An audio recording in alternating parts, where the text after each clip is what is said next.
Good afternoon students. Last time हमने आप लोगों को मैग्नेटिक इफेक्ट्स ऑफ करंट को जो हमारा थर्ड चैप्टर था मैग्नेटिक इफेक्ट्स ऑफ करंट उसको स्टार्ट करवाया था और मैग्नेटिज्म। तो उसमें आप लोगों ने इलेक्ट्रोमैग्नेटिज्म का डेफिनेशन पढ़ा था और हमने स्टार्ट करवाया था लॉ बायट-सेवर्ट्स लॉ। तो बायट-सेवर्ट्स लॉ में आप लोगों ने क्या देखा था? बायट-सेवर्ट्स लॉ में ये एक हमारा बायट बीएस लॉ था, बायट-सेवर्ट्स लॉ। इसमें आप लोगों ने देखा था कि यहाँ पे जो मैग्नेटिक फील्ड है that should be equal to mu naught by 4 pi IDL sin of theta upon r का स्क्वायर। तो लेकिन ये तो था मैग्नीट्यूड, ये था स्मॉल मैग्नीट्यूड। लेकिन अगर टोटल में हमें देखना पड़ेगा मैग्नीट्यूड, तो टोटल में क्या आएगा? टोटल हमारा देखा जाएगा मैग्नीट्यूड, तो टोटल होगा dv, ठीक है। तो इसका आएगा mu naught by 4 pi IDL sin of theta upon r का स्क्वायर। इसको आप इस तरह से लिख सकते हो। तो मैग्नेटिक फील्ड मिल जाएगी आपको magnetic field 4 pi total magnetic field ideal sine of theta upon R का square. It will also give you magnitude. This is the small magnitude, ठीक है, and this is the total magnitude, ठीक। उसके आगे ये आगे जो कल हमने किया था तो उसमें बायट-सेवर्ट्स लॉ एक्चुअली स्टेट क्या करता है कि जो मैग्नेटिक फील्ड होती है किसी कंडक्टर के, कंडक्टर कौन सा था? स्मॉल एन कंडक्टर था। इस लॉ को ज़्यादा किया एक्सपेरिमेंटली वेरीफाई करना बहुत मुश्किल है क्योंकि कंडक्टर की लेंथ बहुत स्मॉल है, ठीक है। तो इसमें आप लोगों ने ये चीज़ देखी कि वहाँ पे जो मैग्नेटिक फील्ड थी, जो स्मॉल मैग्नेटिक फील्ड थी अराउंड द कंडक्टर, वो डायरेक्टली प्रोपोर्शनल किसके थी? करंट के, and directly proportional to the sine of angle between the position vector of the current element and small length conductor. I is directly proportional dv is directly proportional to I dl sin of theta and inversely proportional to this distance between the distance क्या था? distance क्या था? r, उसके inversely proportional थी। तो उसके बाद हमने आपको ये लॉ करवाया था यहाँ पे कल, तो उसी का आगे प्रोसीड किया है। तो ये हमारा मैग्नीट्यूड है। अगर हम टोटल मैग्नीट्यूड की बात करें तो आएगा integral of mu not by 4 pi constant. आपने इसको इस तरह से करना है मैग्नीट्यूड की बात करते हैं। अब हम करेंगे नेक्स्ट इसका डायरेक्शन देखेंगे। स्मॉल डायरेक्शन जब हम dv होगा तब डायरेक्शन देखेंगे, और हम इसकी डायरेक्शन कब देखेंगे? देखेंगे जब हम टोटल डायरेक्शन, मतलब कि एक बार हम dv में देखेंगे डायरेक्शन और एक बार हम देखेंगे किसकी, जब हम टोटल उसका टोटल इंटीग्रेशन करेंगे। तो देखो इसमें किस तरह से करना है। देखो हमारे पास जो वैल्यूज थी, हमारे पास की वैल्यू कि भाई जो dv है that is equal to mu not by 4 pi I dl sine of theta upon r का स्क्वायर। बेटा आप एक काम करो, r से करो मल्टीप्लाई और r से करो डिवाइड। ऐसा क्यों किया है, इसके पीछे रीजन है। हम इसको लिख सकते हैं म्यू नॉट बाय 4 पाई, तो हम लिख सकते हैं I dl r sine of theta upon r का क्यूब। तो इसको हम लिखेंगे म्यू नॉट बाय 4 पाई। देखो आप बच्चे, आप लोगों ने एक चीज देखी होगी कि अगर a क्रॉस b होता है that should be equal to ab sine of theta. हम लिख सकते हैं इसको साइन ऑफ थीटा। तो इसी तरह से हम यहाँ पर करंट का हमारा कांस्टेंट है, ये आएगा dl cross r into upon r का क्यूब। तो यहाँ पे ये जो डायरेक्शन होगी that should B A vector quantity. अब ये क्या आ गया? वेक्टर प्रोटेक्टर आ गया, क्योंकि मैग्नेटिक फील्ड आपकी जो है वो एक वेक्टर क्वांटिटी है। तो यहाँ पे देखिए आपने स्मॉल मैग्नेटिक फील्ड देख ली, तो वो कितनी थी? जो वहाँ पे dv था वो कितना था? Mu not by 4 pi I dl cross, ये I इसी के साथ है I dl क्रॉस r। तो ये किस तरह से r से मल्टीप्लाई करके और r से डिवाइड करके, क्योंकि हमने यहाँ पे ये कंसेप्ट यहाँ पे लगाया dl r के बीच में, क्योंकि एंगल किसके बीच में था? एंगल पोजीशन वेक्टर और करंट एलिमेंट के बीच में था। हमने कल डायग्रामेटिकली आपको डायग्रामेटिकली बताया था। तो यहाँ पे आपका जो करंट एलिमेंट है वो dl है और जो पोजीशन वेक्टर है वो आपका r है। तो नीचे r की भाग है। ये वाली स्मॉल, जब हम बात करते हैं स्मॉल मैग्नेटिक फील्ड की तो उसकी डायरेक्शन अगर हम टोटल में देखेंगे तो टोटल में क्या आएगा? टोटल में हमारे पास आ जाएगा b, यह आएगा म्यू नॉट बाय 4 पाई, यह आ जाएगा I dl cross r upon r का क्यूब। ये हमारा डायरेक्शन की, ये भी हमारी डायरेक्शन की, और ये भी हमारी क्या है? डायरेक्शन की है। क्या है? हमारी डायरेक्शन है, ठीक है। तो ये आप लोगों ने देखा बायट-सेवर्ट्स लॉ को। अब बेटा क्वेश्चन की कभी-कभी पेपर में आता है कि what will be the direction of dv। बेटा कि इस dv की डायरेक्शन क्या है? ये जो dv है आपका, इसका डायरेक्शन क्या होगा? तो बेटा हमेशा याद रखना, अगर कोई आपसे ऐसे क्वेश्चन करता है तो आपने वहां पे बताना है कि भाई direction of dv same as that of I dl cross r।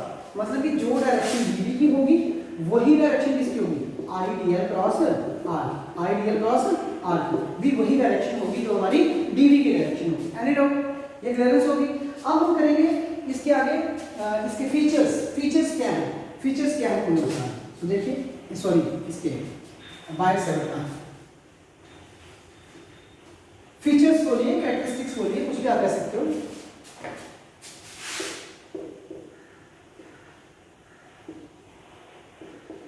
BS का बायट-सैवर्ट लॉ। तो बेटा पहला फीचर इसका देखो, मैं आपको वन बाय वन सभी फीचर्स के बारे में बताऊंगा। पहला फीचर ये है, ये जो लॉ है it is applicable only for small length conductor. पहली बात, it is only applicable for small length conductor, ठीक है। It is only applicable for small length conductor.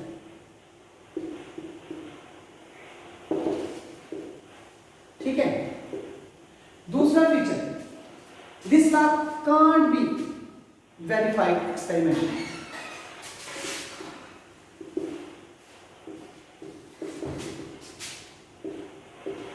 Verified experimentally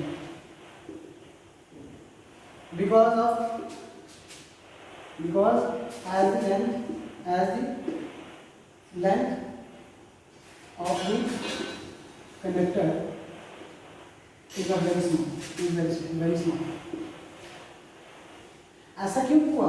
ऐसा इसलिए हुआ, यहाँ पे लिखा हुआ है this law can't be verified experimentally because the length of the because as the length of the conductor is very small। क्या है? length of the conductor is very small, क्योंकि जो length of the conductor बहुत ज़्यादा small है, इसलिए इस law को हम एक्सपेरिमेंटली वेरीफाई नहीं कर सकते। तीसरा पॉइंट ये है, जो हमारा बायट-सैवर्ट लॉ है, जो बायट-सैवर्ट लॉ है it is analogous to Coulomb's law in electrostatics. ठीक है, तीसरा पॉइंट है it is analogous to Coulomb's law in electrostatics. ये एनालॉगस किसके है? जो कूलम्स लॉ हमने इलेक्ट्रोस्टैटिक में रखा पढ़ा। तो बेटा एक बात का ध्यान रखना, ये कुछ क्वेश्चंस इसमें बिल्कुल रिलेटेड टू ये कूलम्स लॉ होंगे। ठीक है, बिल्कुल रिलेटेड टू किसके होंगे? कूलम्स लॉ के होंगे। जैसे मतलब कि जैसे आपने इलेक्ट्रोस्टैटिक में किया वहां पे परमिटिविटी लगा, यहाँ पर परमिबिलिटी लगेगा। बाकी क्वेश्चंस वही रहेंगे, सेम ही क्वेश्चंस आएंगे। जैसे डायपोल यूनिफॉर्म इलेक्ट्रिक फील्ड पढ़ा, यहाँ पे डायपोल यूनिफॉर्म मैग्नेटिक फील्ड होगा। क्लियरेंस है? तो ये इसलिए ये लॉ किस तरह है? Analogous to Coulomb's law in electrostatics. चौथा इसका पॉइंट है, अगर थीटा आ जाता है 0.4, अगर थीटा आ जाता है 0, तो बेटा जो मैग्नेटिक फील्ड है वो कितनी आई थी? आईडीएल, ये क्या था? μ0/4 pi IDL sine of 0 upon R का स्क्वायर। तो बेटा आपको पता है साइन 0 कितना होता है? 0। तो यहाँ पे मैग्नेटिक फील्ड कितनी हो जाएगी? 0, mean minimum.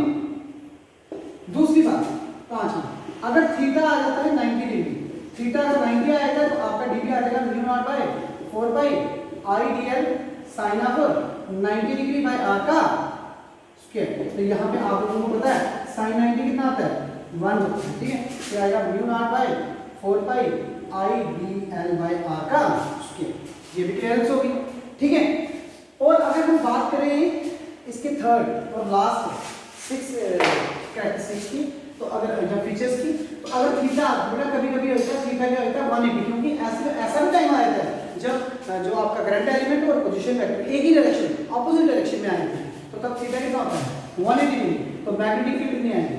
μ0/4 pi IDL sine of 180 upon R का स्क्वायर। तो याद रखना साइन ऑफ 180 कितना होता है? 0। तो इसलिए यहाँ पे मैग्नेटिक फील्ड कितनी मिल जाएगी? 0, क्योंकि साइन पाई कितना होता है? 0 होता है। तो बेटा आज का हमारा जो लेक्चर था वो आपने किस पे देखा है? ये देखा आपने बायट-सैवर्ट लॉ।